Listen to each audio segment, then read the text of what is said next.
Hi everyone, Dr. Whitney Coster's professor of English, back in the swing of things and ready for Halloween with a lecture on Edgar Allan Poe's very famous 1843 short story, The Telltale Heart. Now, the one thing that we can't do while analyzing this story is try to make any sense of it. It's a study in madness, maybe even schizophrenia. So trying to read it logically is just going to drive you to the brink of madness. We've got to approach it in a different way, and in this lecture I will discuss irony, characterization, psychosis, doubling, and foreshadowing.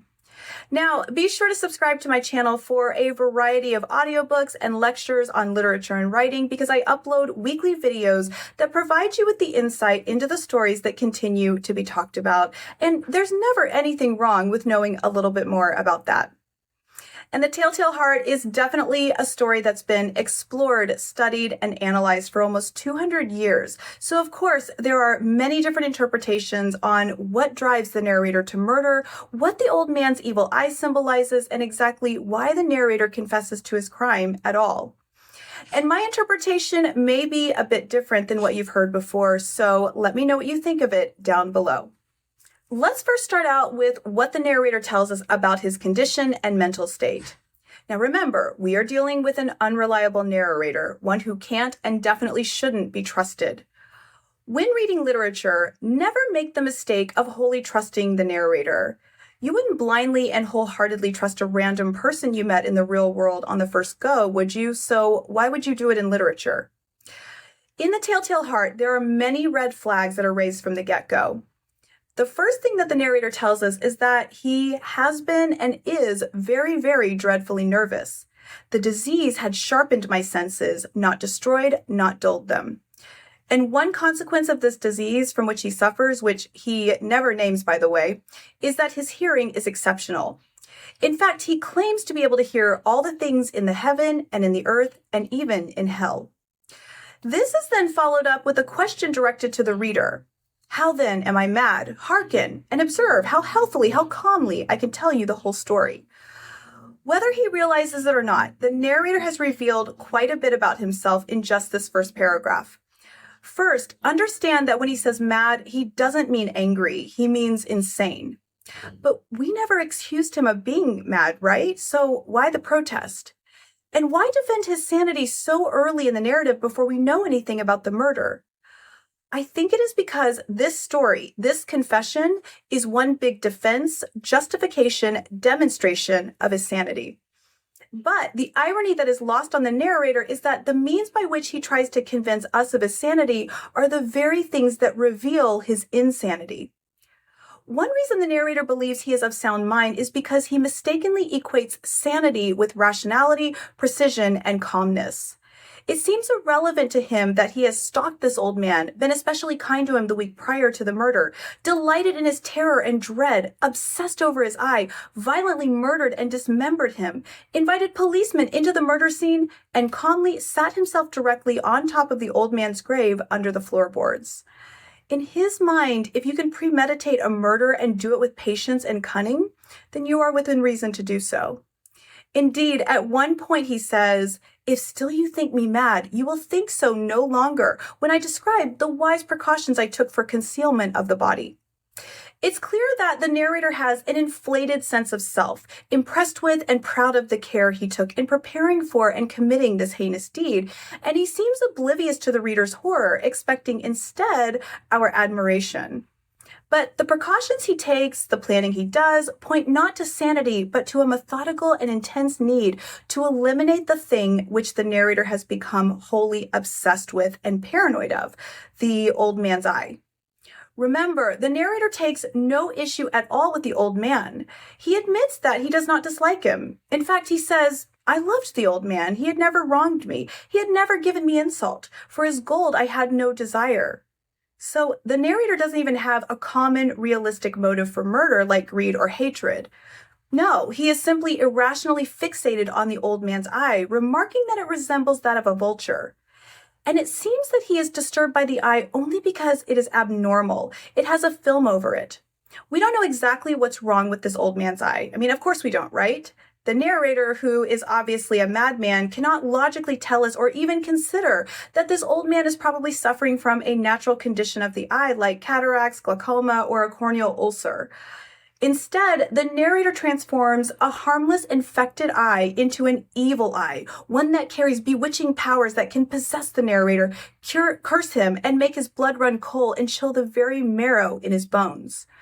We don't know exactly what it is about the eye that disturbs the narrator so much, but it's possible that the narrator, who goes to great lengths to conceal himself from the old man at night, and who continually tries to convince us, the reader, of something he is not, believes the eye pierces deep into the depths of his soul and can see him for what he is, see him for all his sin and vice and madness. At one point, the narrator acknowledges the eye's extraordinary power, stating, "No human eye, not even his, could have detected any wrong." And so it suddenly becomes an obsession, a fixation, a visceral need to rid himself of this eye, to be unseen again. It's not enough to simply leave the old man and live elsewhere where he would never have to see his vulture eye again.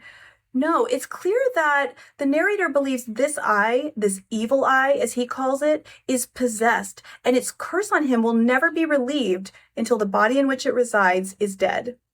And this is why he proceeds so cautiously and slowly, or as he calls it, so wisely, in the preparations for this murder.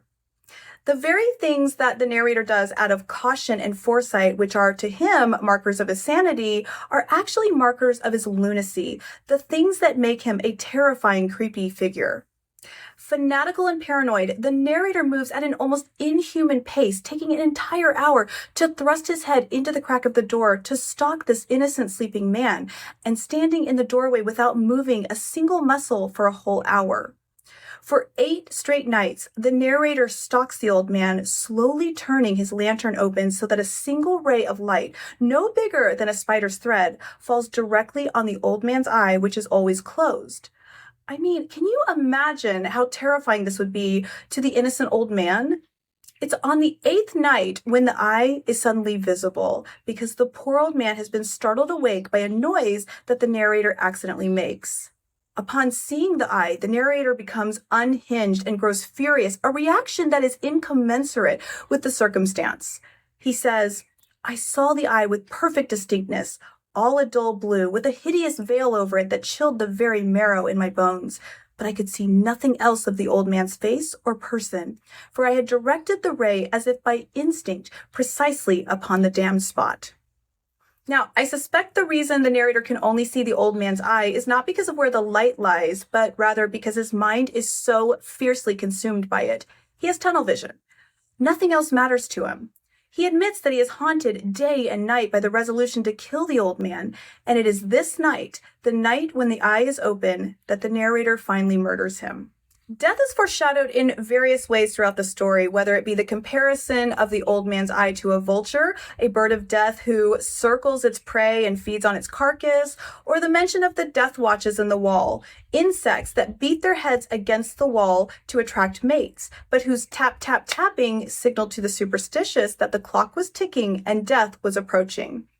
But the greatest symbol of death is the narrator himself, who is almost death personified, hiding in the shadows, stalking his victim, making his presence known but unable to detect, instilling in the old man a mortal terror from which he cannot escape. The narrator says, "Death, in approaching him, had stalked with his black shadow before him and enveloped the victim. And it was the mournful influence of the unperceived shadow that caused him to feel, although he neither saw nor heard, to feel the presence of my head within the room." But as I mentioned earlier, the old man may not be able to see death, but the penetrating, omnipotent eye might. And this is perhaps what makes the eye so horrifying and unbearable to the narrator, for what is it that the narrator fears will be found out about himself? Throughout this lecture, I've been mentioning how it's difficult to identify the narrator. He is a madman who says he's sane. He's death personified. He seems terrified of being seen. He revels in hiding in the pitch black, thick darkness. But there are ways to unveil him. Did you notice that the narrator and the old man are like doubles? Remember, the narrator couldn't care less about the old man. It's his I, or the I, as an identifier of the self that he cannot stop obsessing over. For 8 nights, the two men sit across from each other in the pitch black darkness, listening to the death watches in the wall. And on the last night, they both wait, watch, stare, listening for terrors, real or imagined. And they feel the presence of one another. The narrator even admits to delaying the murder until the old man is overcome by the same nameless fears that have possessed his own soul. He says, "I heard a slight groan, and I knew it was the groan of mortal terror. I knew the sound well. Many a night, just at midnight, when all the world slept, it has welled up from my own bosom, deepening with a dreadful echo the terrors that distracted me. I say I knew it well. I knew what the old man felt, and pitied him, although I chuckled at heart." The loud yell of the murderer is echoed in the old man's shriek, which the narrator later tells the police was his own. But the real indication that they are doubles is the beating of the heart that leads the narrator into a state of uncontrollable terror. The beating grows louder and louder, so loud in fact that the narrator suspects the old man's heart will burst, and he says that a new anxiety seized me, and he murders the old man. In a state of calm, if not total satisfaction, the narrator chops up the body and buries it beneath the floorboards. But at 4 a.m., 3 police officers arrive, having been called by a neighbor who had heard a shriek. The narrator's demeanor is lighthearted, for he says he has nothing to fear. But after a while, the low beating of the heart makes itself heard again to the narrator, whose acute sense of hearing cannot ignore it. It is here when the narrator can no longer control himself or the calm state he claims he can tell this story in. Trying to drown out the noise, he foams and raves and swears and swings the chair and grates it upon the boards until he can take the sound of the heart no more. And in the end, he confesses to the murder, saying, "I admit the deed. Tear up the planks. Here, here. It is the beating of his hideous heart." Now, most readers are going to argue that the narrator confesses out of a guilty conscience, that the heartbeats are a symbol or a manifestation of his guilt, that his conscience just can't bear any longer. But I don't detect an ounce of guilt in the narrative.